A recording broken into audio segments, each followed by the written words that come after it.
माननीय श्रीमती स्मृति ईरानी जी, उत्तर प्रदेश सरकार में मंत्रिमंडल के मेरे सहयोगी श्री मयंकेश्वर शरण सिंह जी, इस जगदीशपुर के लोकप्रिय विधायक श्री सुरेश पासी जी, पूर्व विधायक श्री तेजभान सिंह जी, विधान परिषद सदस्य श्री शैलेंद्र प्रताप सिंह जी, पूर्व जिलाध्यक्ष श्री दुर्गेश त्रिपाठी जी, जिला महामंत्री श्री राकेश त्रिपाठी जी, भवानी दत्त दीक्षित जी, गिरीश चंद्र शुक्ल जी, विधानसभा के संयोजक श्री हेमंत विक्रम सिंह जी, पूर्व मंत्री श्री जंग बहादुर सिंह जी, लोकसभा के संयोजक श्री दयाशंकर यादव जी, ब्लॉक प्रमुख श्री राकेश विक्रम सिंह जी और भारी संख्या में जगदीशपुर में उपस्थित अमेठी संसदीय क्षेत्र से जुड़े हुए मेरे सभी उपस्थित बहनों और भाइयों, मैं अभी काशी से आ रहा हूं। कल आपने देश के यशस्वी प्रधानमंत्री आदरणीय श्री नरेंद्र मोदी जी के स्वागत के लिए काशी वासियों के उत्साह को रोड शो के माध्यम से देखा होगा। क्या अभूतपूर्व स्वागत हो रहा था। एक राष्ट्र नायक जब अपना सब कुछ जनता जनार्दन के प्रति समर्पित करता है, जिसके लिए देश ही सब कुछ है, जनता जनार्दन की सेवा ही जीवन का ध्येय है और सत्ता नहीं बल्कि एक सेवक के रूप में जनता जनार्दन की सेवा में सदैव तत्पर रहता है। जब कोई जनप्रतिनिधि स्वरूप में कार्य करता है तो राष्ट्र नायक के रूप में जनता जनार्दन ऐसे ही सेवा करती है जैसे काशी वासियों ने कल प्रधानमंत्री मोदी जी का किया है।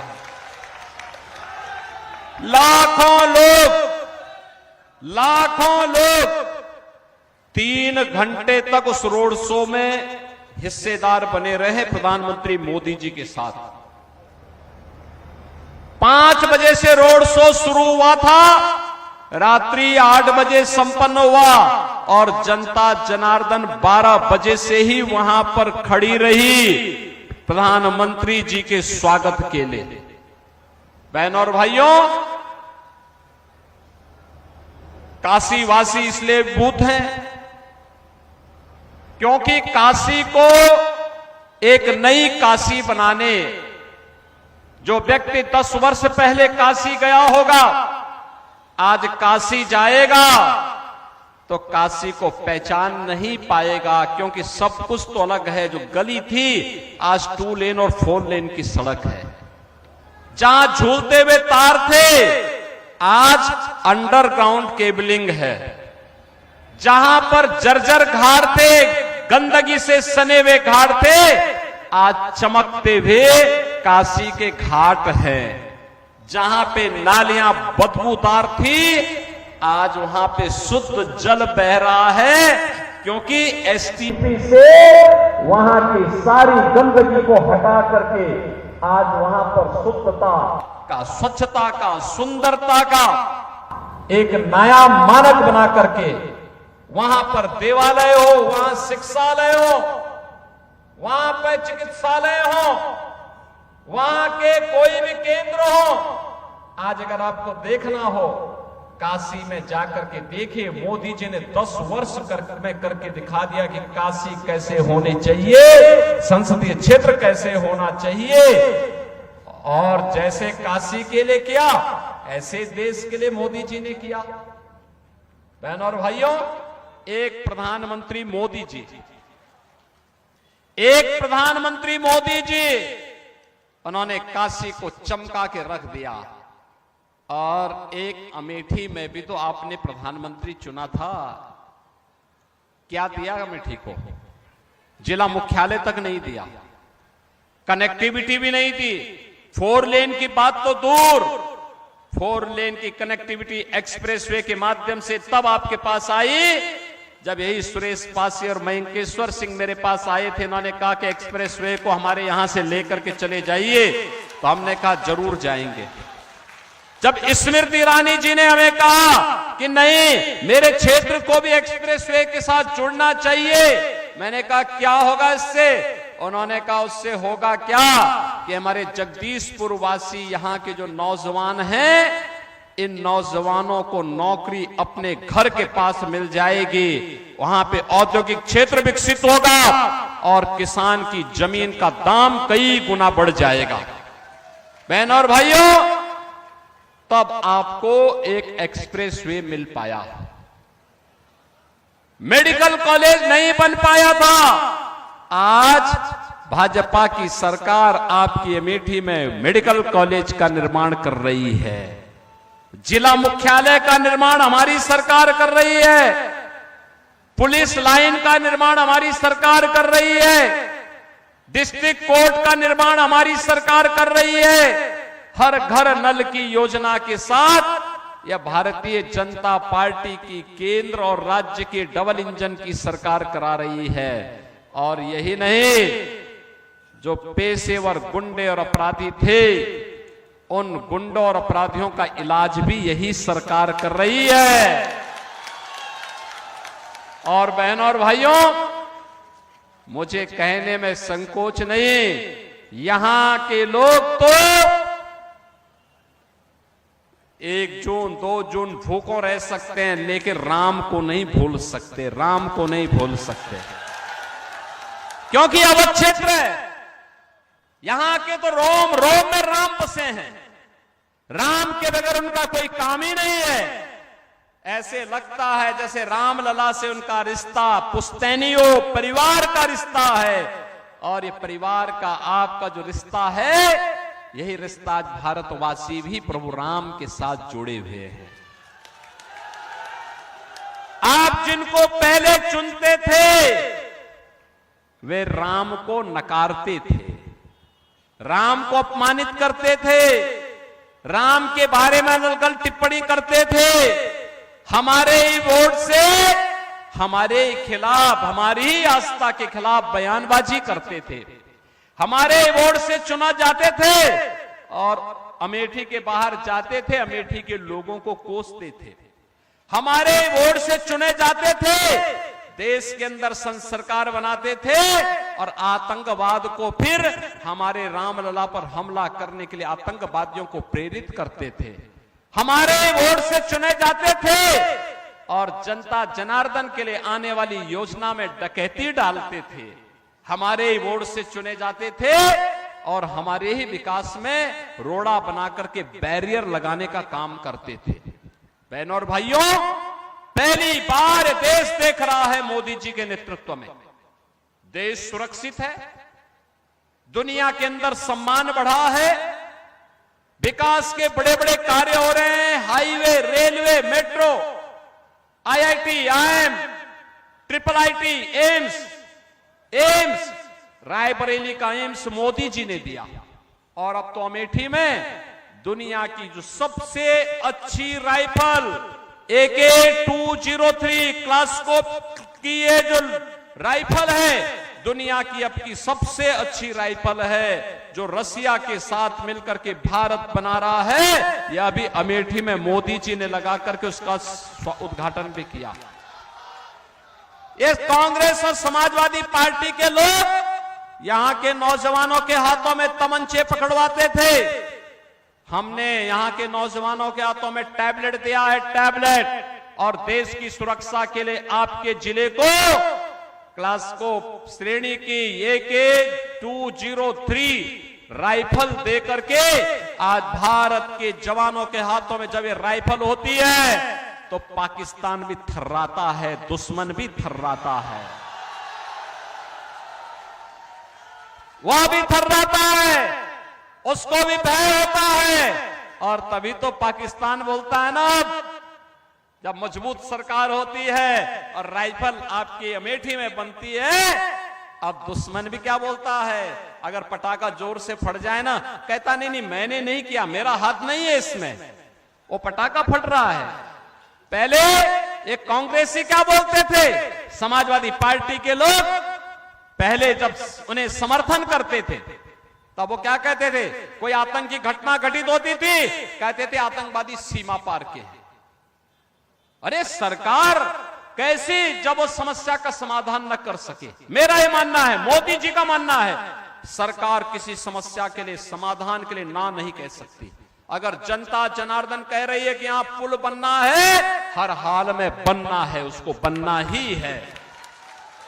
जनता जनार्दन अगर कहती है कि हमारी अमुक समस्या का समाधान होना है, तो वह होना ही चाहिए। ये सरकार का लक्ष्य होना चाहिए, न कि ये बोलते हैं कि अरे आतंकवादी तो पाकिस्तान से हैं, फलाने देश से हैं, हम क्या करें। अरे तुम्हारे हथियार कब के लिए रखे गए, जाओ घुस करके मारो ना वहां पे जाकर के। लेकिन मारने के लिए हिम्मत होनी चाहिए ना, और जब हिम्मत होती है तब आस्था का सम्मान करने के लिए रामलला विराजमान होते हैं। और माफिया, बड़े बड़े माफिया जो पहले सरकारों का संचालन करते थे, उनका राम नाम सत्य है कि यात्रा भी निकल जाती है। बहनों और भाइयों, मैं इसीलिए आज आपके पास आया हूं, आपसे कहने के लिए मैं धन्यवाद दूंगा श्री राकेश प्रताप सिंह को, गौरीगंज के विधायक को। धन्यवाद दूंगा मनोज पांडे को, जो रायबरेली के पास विधायक है। इन्होंने समाजवादी पार्टी से इन्होंने विद्रोह किया। कहा, जब समाजवादी पार्टी ने अयोध्या में रामलला की विराजमान होने के बाद, जब मैंने प्रस्ताव रखा कि भाई चलो सभी विधायक एक साथ अयोध्या में दर्शन करते हैं, इन सभी विधायकों ने समर्थन किया था। लेकिन समाजवादी पार्टी के नेता अखिलेश यादव ने कहा कि नहीं, हम राम मंदिर का विरोध करते हैं। तो इन विधायकों ने कहा नहीं, जो राम का विरोध करेगा हम उसका साथ नहीं दे सकते, और इन्होंने समाजवादी पार्टी से नाता तोड़ दिया। कहा कि भाई हमारा तुमसे कोई संबंध नहीं। इन्होंने पहले ही कहा, इन लोगों ने कहा कि राम से हमारा जन्म जन्मांतर का संबंध है, हमारे पूर्वजों का संबंध है, पीढ़ियों से हमारा संबंध है। हम भूखों रह सकते हैं लेकिन राम को नहीं छोड़ सकते, राम के बगैर हमारा काम नहीं हो सकता है। और बहनों और भाइयों, मैं परसों गौरीगंज गया था, क्या अपार स्नेह वहां के लोग भी भाजपा को दे रहे हैं, और इसीलिए आज मैं आपके पास आया हूं। बहनों और भाइयों, आप सोच सकते हैं, एक सरकार कांग्रेस की थी, कांग्रेस की सरकार, जनता जनार्दन गरीब भूख से मरता था, गरीब उपचार के अभाव में दम तोड़ता था, गरीब के पास मकान नहीं होता था, गरीब के पास शौचालय नहीं होता था, गरीब के पास एलपीजी का सिलेंडर नहीं होता था, किसान आत्महत्या करता था, नौजवान पलायन करता था। और 10 वर्ष में 80 करोड़ लोगों को फ्री में राशन की सुविधा का लाभ आज मोदी जी उपलब्ध करवा रहे हैं। 80 करोड़ लोगों को देश के अंदर, 60 करोड़ लोगों को आयुष्मान भारत का कार्ड दिया है, 5 लाख रुपए, जिसमें हर वर्ष वह व्यक्ति उपचार करा सकता है। बहनों और भाइयों, यही नहीं, 50 करोड़ गरीबों के जनधन अकाउंट खुल गए। स्वर्गीय राजीव गांधी कहा करते थे ना कि 1 रुपया भेजते हैं लेकिन जमीन तक तो केवल 15 पैसा ही जाता है, बाकी 85 पैसा ये सब कांग्रेस के गुंडे और दलाल खा जाते थे। यही तो उनका कहना था, यही पीड़ा थी। मोदी जी ने उस पीड़ा का समाधान कर दिया। कहा हर गरीब का खाता खुलवाएंगे, पैसा सीधे वहां भेजेंगे। अब दिल्ली और लखनऊ से पैसा जब गरीब के खाते में आता है तो 100 में से 100 पैसा उसके खाते में जाता है। बहनों और भाइयों, 12 करोड़ किसान सम्मान निधि का लाभ प्राप्त कर रहा है। 12 करोड़ गरीबों के घर में शौचालय बन गए हैं। 10 करोड़ गरीबों के घर में उज्ज्वला योजना के सिलेंडर पहुंच गए हैं और हमने तो व्यवस्था दी है हर दीपावली होली को फ्री में रसोई गैस के सिलेंडर, भरा हुआ सिलेंडर इन गरीब परिवारों को उपलब्ध करवाएंगे। बहनों और भाइयों, 4 करोड़ गरीबों के मकान बन गए हैं और मैं आपसे फिर यहां से मंच से घोषणा कर रहा हूं, जितने बाकी हैं उन लोगों की सूची बना दीजिए। इस चुनाव के बाद अगले 5 वर्ष के अंदर उनको भी एक एक मकान मिल जाएगा। बहनों और भाइयों, एक तरफ गरीब के प्रति यह कार्य करने वाली सरकार और दूसरी तरफ कांग्रेस और सपा के लोग एक तरफ राम का विरोध करते हैं और दूसरी तरफ पाकिस्तान का समर्थन, कहते हैं पाकिस्तान का विरोध मत करो, उसके पास एटम बम है। अरे हमने कहा उससे पावरफुल एटम बम हमारे पास भी है, चिंता मत करो। उसका एटम बम फेंकने के लिए है तो हमारे पास हमारा एटम बम फ्रीज में रखने के लिए नहीं है। हम भी छेड़ेंगे नहीं, लेकिन कोई छेड़ेगा तो फिर छोड़ेंगे भी नहीं, हो कहीं भी होगा। यानी पाकिस्तान का समर्थन कर रहे हैं, इन बेशरमों को शर्म भी नहीं आती है। और किस पाकिस्तान का समर्थन कर रहे हैं? आपने 3 दिन से लगातार देख रहे होंगे, पाक अधिकृत कश्मीर में हिंदुस्तान जिंदाबाद के नारे लग रहे हैं। पाकिस्तान में आटा नहीं मिल पा रहा है, खाने के लाले पड़ रहे हैं। एक भिखमंगा पाकिस्तान का समर्थन एक कांग्रेसी और समाजवादी पार्टी के लोग कर रहे हैं। और मैं तो फिर कहता हूं, जो हिंदुस्तान में रहता है और हिंदुस्तान पर जिसको गौरव की अनुभूति नहीं होती है, हिंदुस्तान जिसकी प्राथमिकता में नहीं है, भारत माता के प्रति जिसके प्रति समर्पण का भाव नहीं है, वह भारत के अंदर क्यों बोझा बनता है? जाओ ना भिखमंगे पाकिस्तान के पास जाके भीख मांगो, वहां जाकर के। क्यों हिंदुस्तान के लोगों के जीवन पे बोझा बने हुए हो? और इसलिए बहनों और भाइयों, मैं आपसे एक ही बात की अपील करने के लिए आया हूं। यह चुनाव केवल चुनाव नहीं है। आएंगे लोग, बहकाएंगे, तमाम प्रकार के नारे देंगे, खरीद फरोख्त करने का प्रयास करेंगे, सब कुछ करने का प्रयास करेंगे। मेरी तो आपसे एक ही अपील है, ये चुनाव केवल चुनाव नहीं है बहनों और भाइयों, ये चुनाव आपके लिए, अपनी वर्तमान और भावी पीढ़ी को बताने के लिए भी और उनके भविष्य को संवारने का भी एक अवसर है। बताने का अवसर ये है, आपने अपनी वर्तमान और भावी पीढ़ी को आप बता सकते हैं। कहते सकते हैं, जब रामलला अयोध्या में विराजमान हुए थे ना, उस समय हमने यह दृश्य देखा था और ये हमारे कारण हुआ। आप ये बोल सकते हैं बहनों और भाइयों, मोदी और योगी के पास अगर आज ये ताकत है कि 500 वर्ष की समस्या का समाधान कर सकते हैं, ये ताकत कहीं और से नहीं, इस ताकत के दाता आप हैं। आपने ताकत दी है। अगर आपने जगदीश पासी को, सुरेश पासी को नहीं जिताया होता और स्मृति ईरानी जी यहां से सांसद नहीं होती, तो क्या हमारे पास ताकत होती क्या? अरे जब एक एक विधायक चुना जाता है, एक एक सांसद चुना जाता है, वही तो हमारी ताकत है। और वह ताकत थी, हमने 500 वर्षों के कलंक को समाप्त करते हुए अयोध्या में रामलला को विराजमान कर दिया। अरे ये पीढ़ी तो धन्य हुई है। आने वाली पीढ़ी को भी बता पाएंगे कि देखो हमारा भी योगदान है, क्योंकि मैंने भी कमल चुनाव चिन्ह पर अपना ठप्पा लगाया था, मोहर लगाया था, ईवीएम का बटन मैंने भी दबाया था। और लोग तो सुधरेगा ही सुधरेगा। जब परलोक में जाएंगे ना, तो पूर्वजों को भी बता पाएंगे कि देखो आपकी जो आस थी ना, आपका जो संकल्प था, आप जीते जी नहीं कर पाए, कई पीढ़ियां चली गई, आप बता सकते हैं हमने संकल्प पूरा किया है, आपका संकल्प पूरा किया है, उनका भी आशीर्वाद प्राप्त होगा। और इसलिए बहनों और भाइयों, ये चुनाव केवल चुनाव नहीं है, एक तरफ पुण्य प्राप्त करने का माध्यम है और दूसरा है कांग्रेस और सपा के गुमराह में आने की आवश्यकता नहीं। तमाम प्रकार के भ्रम पैदा करेंगे। इन्होंने पिछले 70 वर्षों में केवल भ्रम ही फैलाया है। भरम ही फैलाया है जाति के नाम पर, आपस में लड़ा भिड़ा करके, भ्रष्टाचार के नाम पर, अराजकता के नाम पर। एक ही बात बोलनी है जो देश की आवाज है कि जो राम को लाए हैं हम उनको लाएंगे। क्या बोलना है? जो राम को लाए हैं।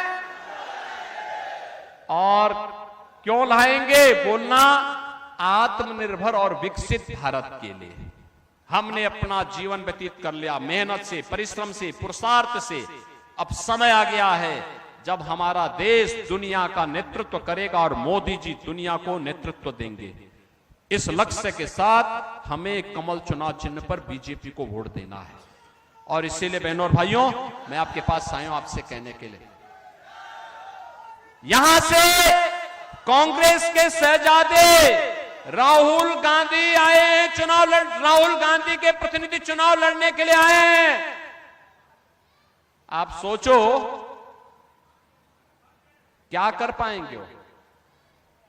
कुछ बस का ही नहीं, उनके बस का नहीं है, कुछ नहीं कर पाएंगे। और ठीक बात है, घूम रहे होंगे, सब कुछ कर रहे होंगे, लेकिन कोई विजन अपना नहीं है, कोई लक्ष्य नहीं है। और इसलिए बहनों और भाइयों, मैं आपसे अपील करने के लिए आया हूं। भारतीय जनता पार्टी ने केंद्रीय मंत्री श्रीमती स्मृति ईरानी जी ने आपके पास प्रत्याशी बनाकर के पुनः भेजा है। स्मृति जी 5 साल में जितनी बार यहां पर अमेठी में आई है, मैं पूछना चाहता हूं, कांग्रेस का जो परिवार यहां से प्रतिनिधि बनकर के, सांसद बनकर के जाता था, देश का नेतृत्व करता था, अगर उनके सभी कार्यकालों को मिलाकर के देख लिया जाए तो वह उतनी बार नहीं आए होंगे जितनी बार मात्र 5 वर्ष में स्मृति ईरानी जी अमेठी संसदीय क्षेत्र का दौरा किए। और इसलिए मेरी आप सबसे अपील है कि स्मृति जी को भारी बहुमत से विजयी बना के भेजना है। बना के भेजेंगे, कमल चुनाव चिन्ह पर चुनाव जिता करके भेजेंगे। बहनों और भाइयों, चुनाव के दौरान ये उम्मीद करना कि प्रत्याशी घर घर जा पाएगा बहुत कठिन होता है, बहुत कठिन होता है। इसके लिए स्वयं आपको प्रत्याशी का प्रतिनिधि बनना पड़ेगा, मोदी जी का प्रतिनिधि बनना पड़ेगा, योगी जी का प्रतिनिधि बनना पड़ेगा। बनेंगे, घर घर जाएंगे, कमल खिलाने का काम करेंगे। तो फिर मेरे साथ बोलेंगे, भारत माता की, भारत माता की, भारत माता की।